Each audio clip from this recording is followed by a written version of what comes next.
All right, a couple things in terms of city business. Number one, we have a very exciting project before council tonight, the 7-800 block. There's been a lot of discussion about it. You think about this, we're in a down economy. We have 4 developers that are submitting proposals for K Street, and all did a very good and admirable job. I think one stands out above the others in terms of its ability to be transformative. We're going to have an interesting discussion tonight. That's the authenticity one that's been brought forward by kind of Rubicon. If you ask me today, or at this point in time today, who do I think is going to be selected, I think it'll be that particular project. But again, there'll be a lot of discussion amongst council. There was, again, 3 other developers that did a very good job.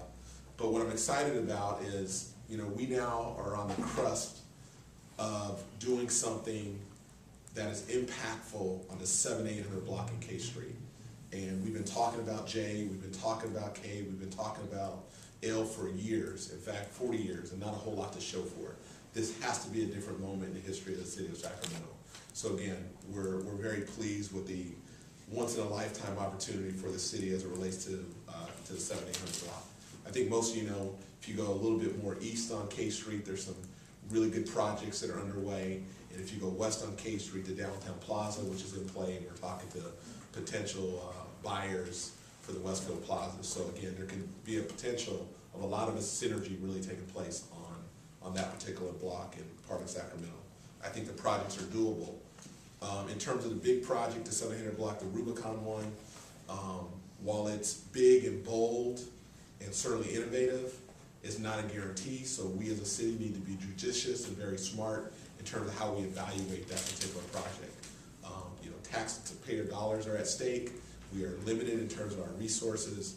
So again, if we get to a point down the road, and again, this has to come before council tonight, I'm giving you my thought, council will vote on it or ask for more information and eventually vote on one of the projects.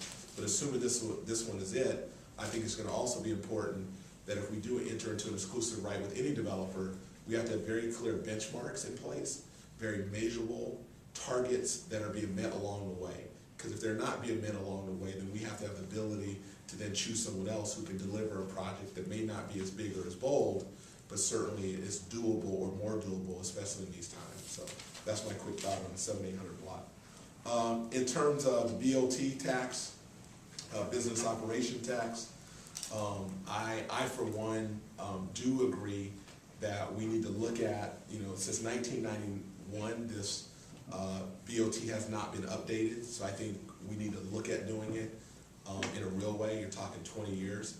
I don't think the timing is right, and that's my issue. I think we have a down economy. We've got to look at economic development. We've got to look at companies and people creating more jobs. When you think about taxing someone today in this economy, there's a visceral reaction. Is now the right time to do it? Again, we're going to have a good discussion on that. I'm certainly open, but my instinct right at the moment is I just don't think it's the ideal time to do that, but I certainly will remain open-minded as we go through the discussion today. One of the things that I said was important a few weeks ago when we talked about it is I asked city staff to reach out to the larger businesses and get their input and get their feeling on what they think in terms of this tax. You can get, if you're a large business, you have to pay an additional, it used to be $50,000, but we bumped it down to $30,000. How do they feel about it? Can they bear the burden in 2011, 2012, 2013? If they can do that, then certainly, or if the majority of them will do it, then certainly I think it's something we need to move forward. My question is not, is this the right thing? It's what is the right timing for the DOT? So that's my quick thought on that. In terms of the Green Initiative, GreenWise, I think most of you know we unveiled the logo, the branding. This initiative is catching a lot of traction. It's got a lot of legs on it. People are really excited.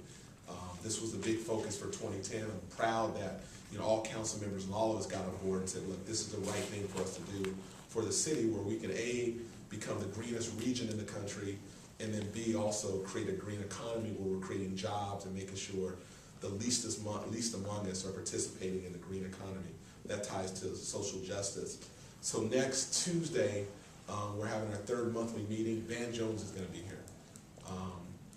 He's a friend of mine. I asked him to come up and speak about his book, Green Collar Economy, some of the things that he believes in, talk to us as as a community, talk to us as elected officials, talk to us as business, talk to us as policymakers, talk to us about how we include the greater community in Greenwise. So having Van Jones in Sacramento is going to be a big deal for everyone. So I'm proud of that particular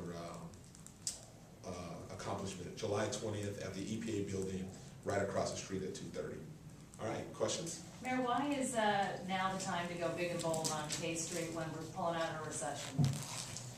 Well, I think that you can swing for the fences and still be smart.